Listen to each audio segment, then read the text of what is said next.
What if I told you that there was a case so horrifying it left an entire nation asking, how could this happen? A story of unimaginable cruelty, silence, and betrayal. A young girl, Sylvia Likens, endured torment at the hands of those she trusted, and no one stopped it. What would you do if you hear the cries? If you saw the signs? Today, we uncover the heartbreaking truth behind one of the most disrupting crimes in history. Sylvia Mary Likens was born on January 3, 1949, in Lafayette, Indiana, to parents Lester and Betty Likens. She had a younger sister, Jenny, and the two girls were very close. Sylvia and Jenny's childhood, while not perfect, was filled with love and family.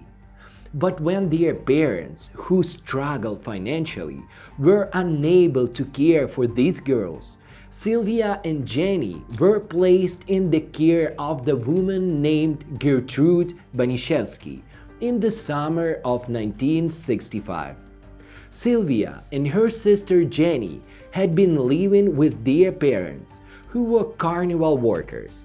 But when their parents were unable to care for them, they were sent to stay with the Baniszewski family. The arrangement was supposed to be temporary. The girls' parents agreed to pay the Baniszewski family $20 a week to care for the girls. What seemed like a simple arrangement would turn into a nightmare that no one could have ever expected. Gertrude Baniszewski was a 36-year-old woman who had her own troubled past. She was a mother of 7 children, but her life had been filled with hardship and emotional struggles. Despite all that, she agreed to take in Sylvia and Jenny. However, Gertrude's home was not a safe haven. It would soon become a place where unimaginable abuse took place, and Sylvia Likens would find herself subjected to cruelty that no child should ever endure. When girls arrived at Gertrude's house, things started off relatively normal. But it didn't take long for Gertrude's true nature to reveal itself.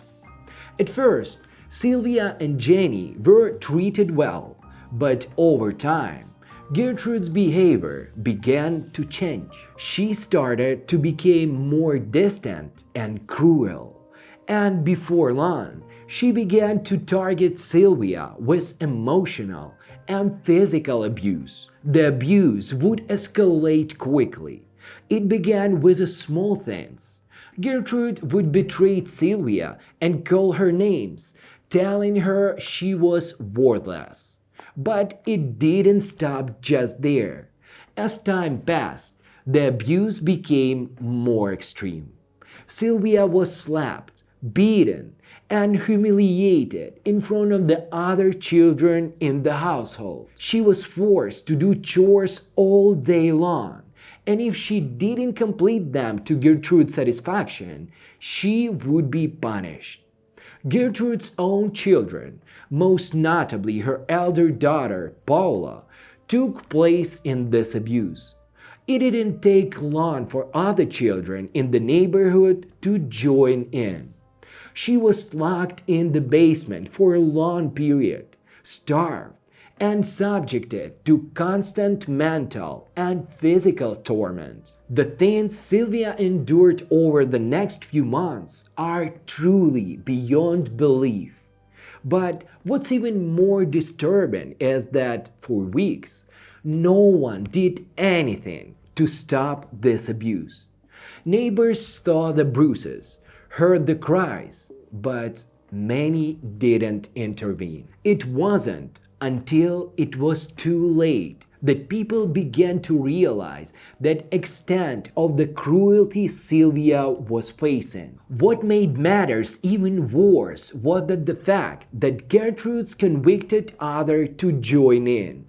She manipulated children in the neighborhood into thinking that Sylvia was a bad girl who deserves to be punished. Some of these children took part in the abuse willingly, while others were forced into doing so out of the fear of Gertrude's wrath. Sylvia was tortured in ways that are hard to describe, physically, emotionally, and mentally. But the most unimaginable part of her suffering were yet to come. As Sylvia's physical condition deteriorated, Gertrude's abuse grew even more sadistic.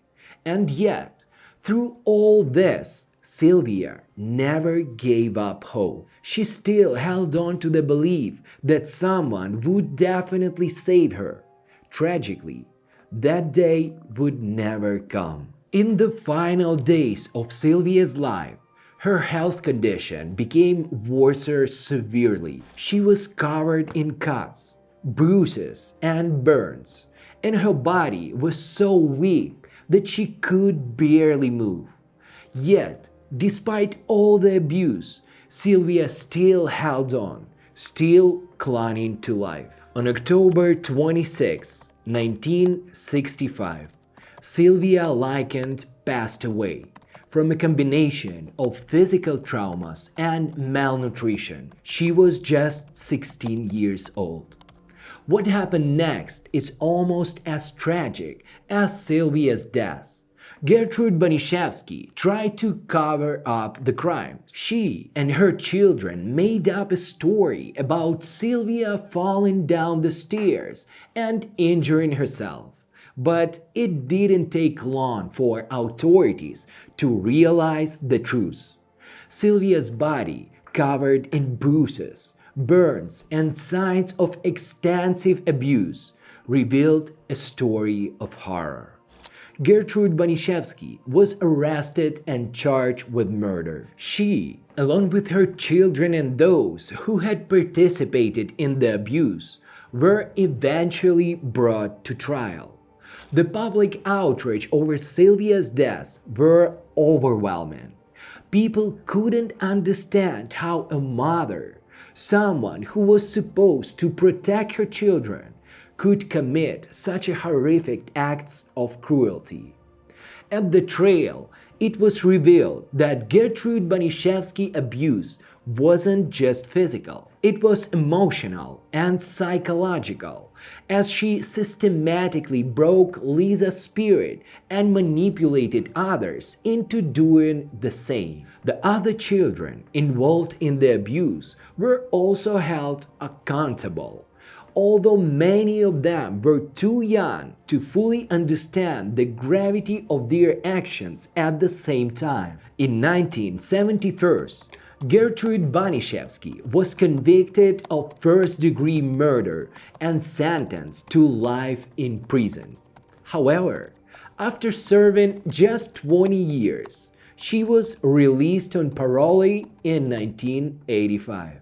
This decision sparked outrage, with many feeling that Baniszewski had not served enough time for the suffering that she caused. Despite her release, Gertrude's name remained synonymous with cruelty, and she was never able to live down the enormity of her actions. As for the other children involved, some were convicted, while others were released. Sylvia's younger sister, Jenny, was left to live with the trauma of losing her sister in such a horrific way. Jenny would later speak out about what really happened to Sylvia, and she would become a lawyer for the rights of children, using her painful past to help others. The death of Sylvia Likens is one of the most heartbreaking and shocking stories of child abuse in the history. Her life was stolen by those who were supposed to care for her, and the consequences of that abuse echo to this day.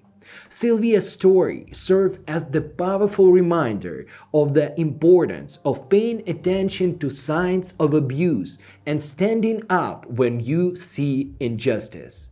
Sylvia Likens was just a girl, full of potential, who deserved so much more than the life she was given.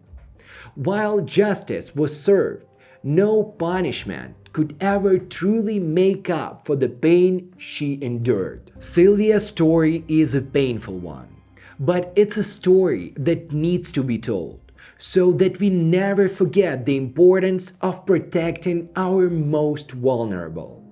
Rest in peace, Sylvia. Your story will never be forgotten. Thank you for watching. Please take a moment to reflect on Sylvia's story and share it with others. If you or someone you know is suffering from abuse, there are people who can help. Don't stay silent. Stand up, speak out.